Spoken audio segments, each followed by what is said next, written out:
Gateway for Cancer Research has a vision to shape a world in which a cancer diagnosis is no longer feared.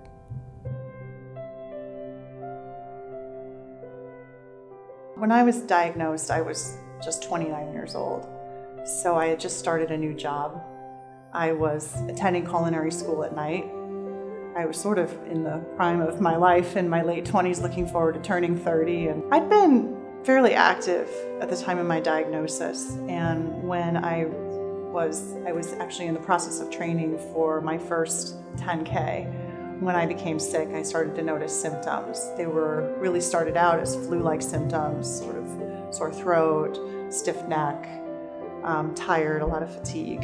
And one week I was able to run normally, and the next week I could barely make it a few blocks. So I started to realize that something was wrong, something more significant than just a cold. And it took me about 6 weeks to finally get the right diagnosis that I had leukemia. Every day, instead of going to a job, instead of having a normal life, instead of being with your friends and your family, you're sick. You're in a doctor's office, you're in a hospital bed, you're undergoing a test, you're getting chemotherapy. So I missed really having just a normal life like my friends were having, like I was having before my diagnosis. 5 years ago, things kind of changed and I started to see things in a different light because my dad was diagnosed with cancer. And I was scared and frustrated and heartbroken and confused because at 20 there were so many things that I felt like I still needed my dad for. It was hard because I've always thought of my dad as a superhero. He is everything to me, and he is my mentor, and he's my dad, just like anybody else would say. He's my dad.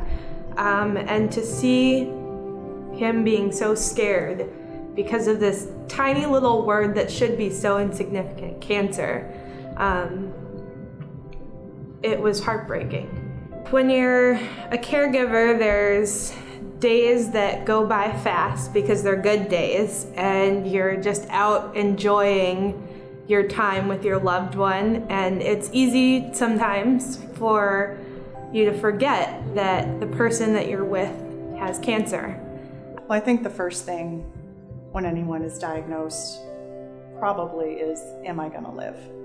So the fear of death is probably the first fear that you have to find a way to conquer.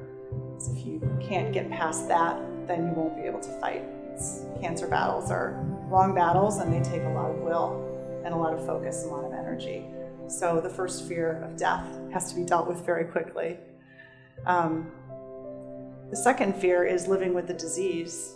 It changes your life quite a bit, especially a disease like leukemia, where your immune system is very compromised. The fear of getting a cold, the fear of a tiny virus taking hold and taking your life is a very real fear. And trying to protect myself while still being with my family, being out in public, was a challenging one to deal with. And then I think the fear of what it's doing, what cancer is doing to everyone around me, to my loved ones. Going into, from being just a strong person to needing to be taken care of all the time, it's quite stressful on everybody, including the caregivers. So I sought out the best treatment options, and there they told me about a clinical trial, which I really didn't know anything about clinical trials at the time, but they told me about a clinical trial that was using umbilical cord stem cells in adult patients to treat leukemia. And the trial was really testing the efficacy of doing a double umbilical cord transplant in adults. So I was one of the very early patients to test this treatment, and it worked. I was really lucky because my dad was able to undergo a surgery that was really new and innovative, and it's thanks to cancer research and organizations like Gateway that was an option that was available to him.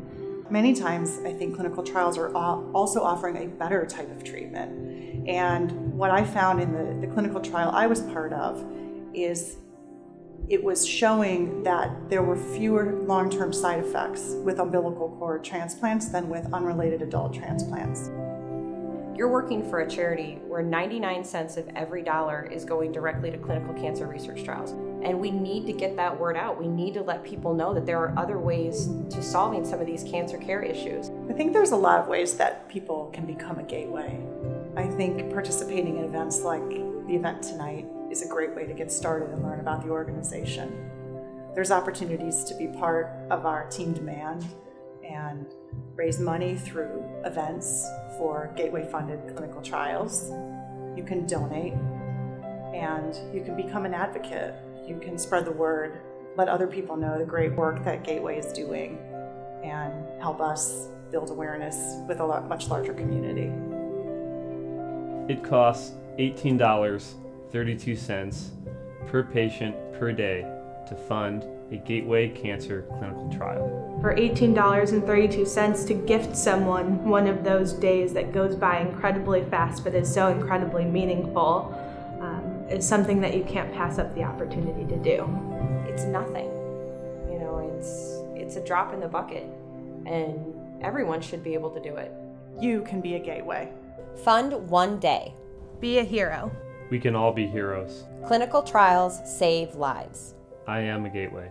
I am a gateway. You can be a gateway. I look at my own story as a stunning example that cures are possible. I'm cured of my disease.